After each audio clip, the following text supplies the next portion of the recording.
नमस्कार, शुभ संध्याकाळ. कसे आहात? बरेच आहात ना? आणि बरेच असलं पाहिजे. आता पहा, इथं आम्ही आलेलो आहोत कालिका देवी मंदिरमध्ये. कालिका देवी मंदिरमध्ये ना 8 दिवसापासून म्हणजे पाडव्याच्या निमित्ताने कार्यक्रम ठेवलेले आहोत वेगवेगळे. आणि आज होता भगवद्गीतेचा कार्यक्रम. तर भगवद्गीता स्टार्ट करण्याच्या अगोदर आम्ही एक भजन पण म्हणलं. म्हणजे असं समाज कार्यामध्ये वेगवेगळे कार्य करत गेलं ना, त्याचा आनंद पण खूप मिळतो आपल्याला. चार चौघामध्ये बसण्या उठण्याचा जो आनंद असतो ना, तो वेगळाच असतो. आणि भगवद्गीता प्रस्तुत करायची होती मलाच. पूर्वतयारी करून पण मी आले होते भगवद्गीता वाचनाची. पण ते व्हिडिओ काय मी तुमच्यासाठी शेअर केला नाही, आलाच नाही व्हिडिओ, कुणी घेतला नाही. त्याच्या अगोदर एक आम्ही भजन प्रस्तुत केलं, ते तुम्ही आता ऐका. तर कसं भजन झालं आणि त्यानंतर काय काय कार्यक्रम आम्ही केले पुढे चालून, ते पण तुम्हाला मी दाखवते. तर चला मग आजच्या कार्यक्रमातला भजन ऐका तुम्ही. तुम्हाला कसा वाटला तेही कळवा.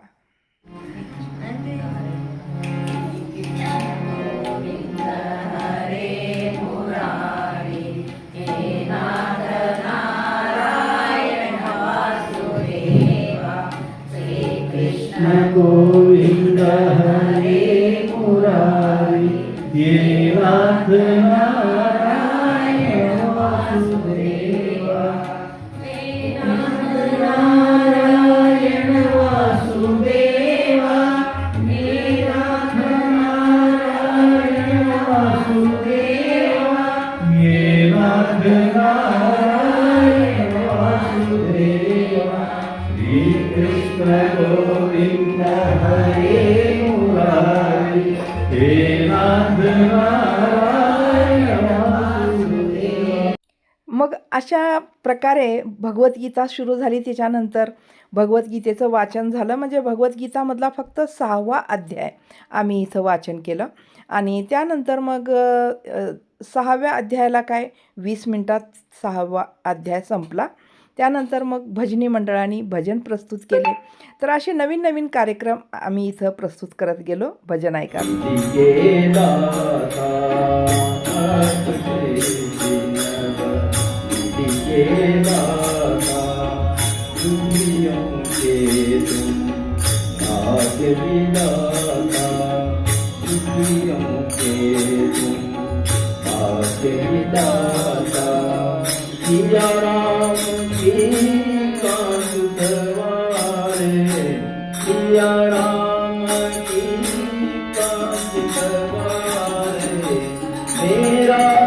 आता हा व्हिडिओ आहे दुसऱ्या दिवशीचा.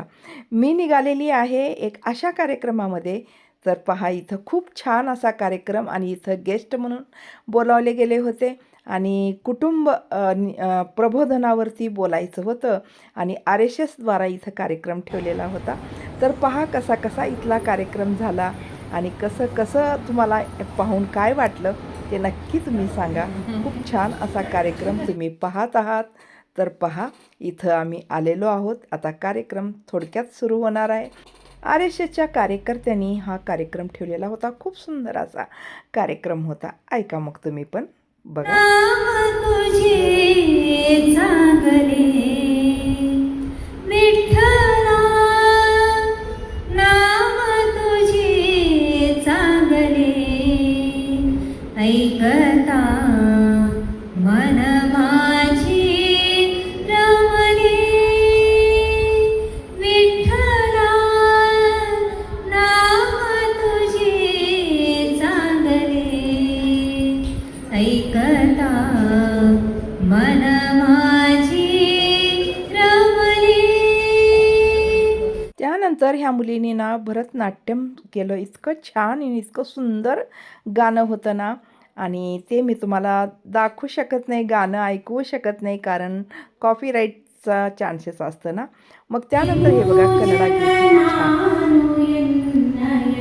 शिरवली डुबेनु अडियली ಎದುರು ಬರುವ ಬಲವ ಮುರಿವೆನು ಛಲದಲ್ಲಿ ಜಗದ ಜನನಿ ಭಾರತ ಇದಕ್ಕೆ ಮುಖದಲ್ಲಿ ಗೆಲುವು ತರಲು ನೀರುಗೈಯುವೆ ರಕ್ತವ ಎನ್ನ ಕಣ ಕಣ ತೇದು ಬಸಿಯುವೆ ಪೂರ್ಣ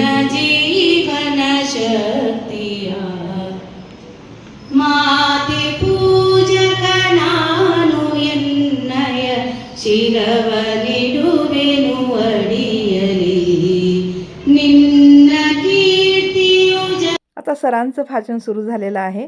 कन्नडा असं म्हणून स्किप करू नका. त्यापुढे माझं पण भाषण ऐका तुम्ही नक्की.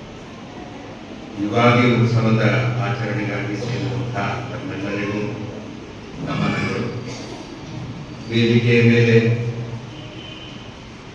ಒಬ್ಬರು ಬಂಗಾರದ ಮನುಷ್ಯರಿದ್ದಾರೆ.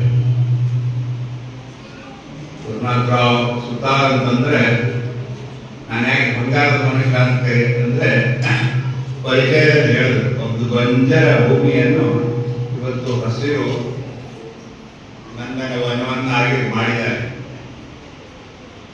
ಸುಮಾರು 40 ವರ್ಷಗಳ ಹಿಂದೆ ಕನ್ನಡದಲ್ಲಿ ಒಂದು ಸಿನಿಮಾ ಬಂದಿತ್ತು, ಅದರ ಹೆಸರೇ ಬಂಗಾರ. ಅದರಲ್ಲಿನ ನಾಯಕರು ಕೂಡ ಒಂದು ಬಂಜರ ಭೂಮಿಯನ್ನು ಅದರಲ್ಲಿ ಬೆವರು ಬಸಿದು ಒಂದು ನಂದನವನ್ನು ಮಾಡ್ತಾರೆ. ಜೊತೆಗೆ ಇಂದುಮತಿ ದೀದಿಯವರಿದ್ದಾರೆ. ಅವರು ಈ ಶಾಲೆಯಲ್ಲಿ ಶಿಕ್ಷಕರಾಗಿ ಕೆಲಸ ಮಾಡುವಂಥವರು. ಇವತ್ತು ಆರ್ಯ ಸಮಾಜದ ವಿಚಾರಗಳನ್ನು, पूजा पद्धतिಗಳನ್ನು सोने की हो गई। तो मैं ये देख रही हूँ कि यहाँ तुम्हारे खाने के बाद भी सोने की पीठ क्यों नहीं हो रही है? मतलब अच्छे भावना से दिया था ना रत्न महाराज ने, तो सोने की हो गई। अब युधिष्ठिर का अहंकार आ गया कि मैंने इतना किया, तो कहाँ से सोने की पीठ होगी?